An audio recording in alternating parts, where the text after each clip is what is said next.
Alright guys, it's been a while since the last time I made a video specifically for those who might be starting on this game, and since a lot of things have happened since the last beginners friendly video I made, today I will be giving to you all some tips you really need to know before playing this game, or just in case you have already started playing Asphalt Legends during this year 2025.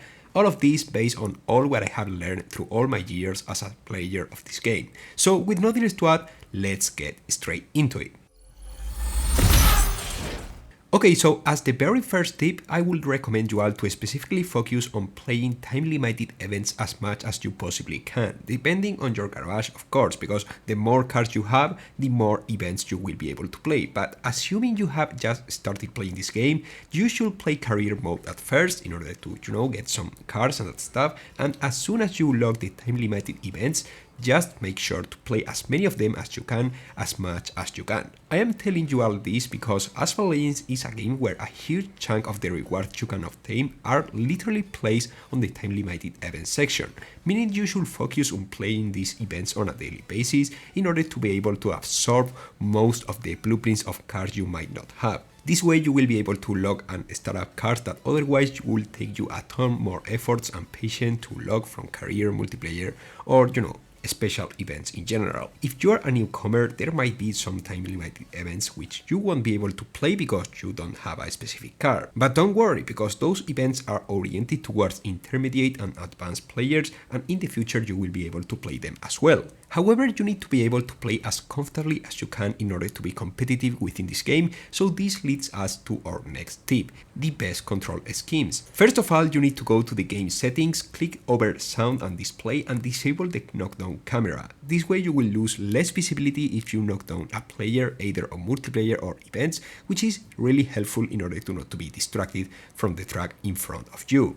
Then you have to go back and click on controls, where you will be able to pick a controls scheme. First of all, I would definitely recommend you to turn off touch drive because despite it's convenient at first, in the long run makes the game extremely boring. So in order to get the best experience out of Asphalt Legends, you have to avoid touch drives at all costs. The rest of the control schemes are good and depend a bit more on each player preferences, because you can either tilt your device in order to steer on a race, or you can tap the screen in one direction or the other.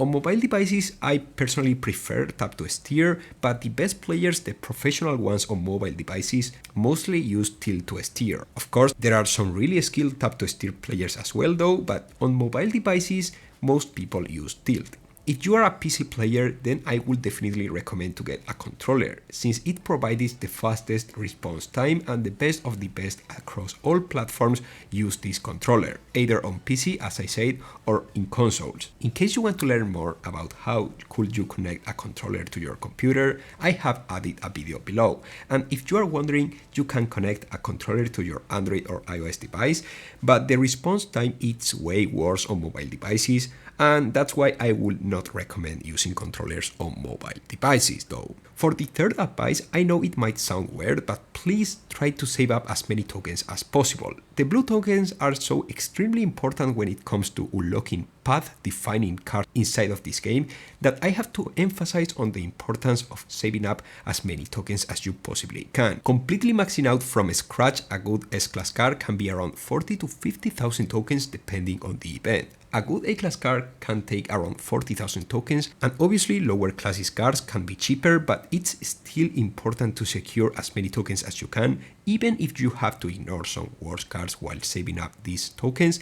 In the long run, you will be able to log truly powerful cards that will get you to the best out of your saved tokens. I am aware that for some people, specifically newcomers, saving up huge amount of tokens is hard since the temptation to log new cards is there, but trust me, resisting the urge to waste your hard-saved tokens truly pays back once you log an actually useful card, rather than other cards that might be not as useful. If you are a newcomer and would like to know which are the good or bad cards you should aim for, I made a video having a look at every single card of this entire game, which you can check out on this video description as well. Oh, and now that we are talking about tokens, from time to time, Gameloft, which are the developers behind this game, release codes that you can redeem in order to obtain some extra tokens. So the fourth tip would basically be to pay close attention to the community in this matter. If you want to be aware of all the codes and free gifts Gameloft gives from time to time, you have to pay close attention to the community, since there are Discord servers where people share every single time there is a new code,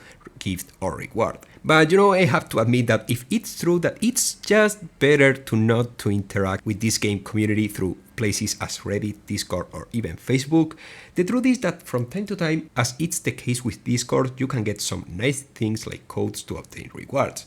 There are other players that can help you with guides every time there is a hard time limited event and much more details here on YouTube. So yeah, I would definitely recommend having a look at the community here on YouTube in order to not to miss potential rewards as well as knowledge about what's going on with the game right now. But as the fifth and final advice, I would like to mention the fact that if you are starting to play Asphalt Legends right now, in a way you are late, but on the other side there is no problem with that. Let me explain. I started playing this game basically the day it was launched, and I have barely missed any card that has ever been released since then. There are cards that, because of the licenses, can no longer be obtained within of this game.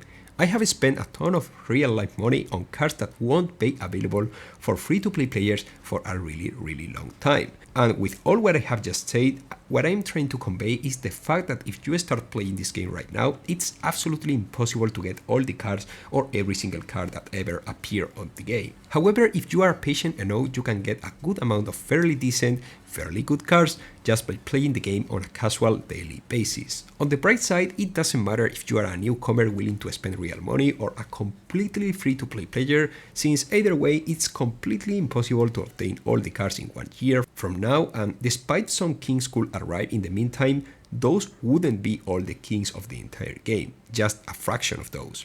Unfortunately, in order to aim for the top tier rewards on multiplayer, you have to be consistently spending real money inside of this game in order to have the best cards available, because otherwise it's just too hard to face those players that have all the options, if you know what I mean. Take it easy, play it casually, because being fully objective at this moment it's literally the best approach you can take in regards to this game. Asphalt Legends is catchy mostly because of its graphics, let's get real. On PC, said graphics are literally insane for a free-to-play game, which you can download from most stores without having to pay a dime. But unfortunately, the game doesn't get maintained from the air, and that's why it's quite severe when it comes to monetizations and microtransactions. You can get some really nice cards by being patient and constant, just as it's happening right now, where you can max out the Porsche 935 from this special hand completely for free, albeit it's true that you will have to do a ton of races in order to get all the blueprints. Asphalt Legends can be enjoyed in a casual way, yet it's true that can be frustrating sometimes, since you can face people who own way better cars, which they paid for, and in that aspect it's a bit messed up.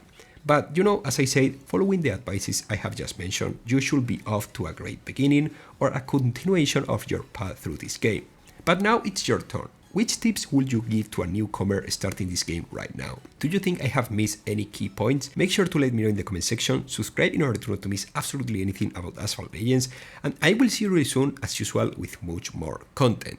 Goodbye guys!